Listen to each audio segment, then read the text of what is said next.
करने वाला बंदगान हल जमीन बिगाड़ लिया जाए, जमीन से छड़िए जाए, তখন সন্তান দেওয়ার লগে লগে আল্লাহ তাবারাকা ওয়া তাআলা কে জমিনের মধ্যে অনেক বড় একটা খালা সৃষ্টি হয়ে যায়, যে খালাটা কোনো অবস্থায় পরিপূর্ণ করা সম্ভব হয় না।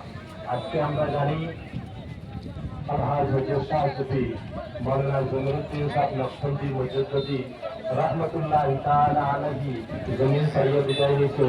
তার জিন্দগির পর্যালোচনা করা 5 মিনিট 10 মিনিট 1 ঘন্টা 2 ঘন্টা সম্ভব নয়। যে সময় আল্লাহর কথা দেখার জরুরত আসলো, সমাজে জাতি ধর্ম বর্ণ নির্বিশেষে তার যে সময় যেটার জরুরত আসলো, সঙ্গে সঙ্গে আল্লাহর ওলির আপনার সঙ্গে সঙ্গে মোকাবিলা হয়ে দেওয়া হয়েছে। এটার চিরন্তন আপনার বাস্তবতা জমিনের মধ্যে এখনো পর্যন্ত আছে। আমরা অনেক মিডিয়ার সামনে করে খুঁজিয়ে মারতে পারবেন না। আমাদের পারিবারিক সম্পর্ক খুব ঘনিষ্ঠ আসলো, খুব বেশি ঘনিষ্ঠ। তাই আমরা ছোট থেকে আলহাজ হজরত শাহ সুফি মৌলানা বিরিয়ানি সাহেব নকশবন্দি মুজাদ্দিদি রহমতুল্লাহ তাআলা আলাইহি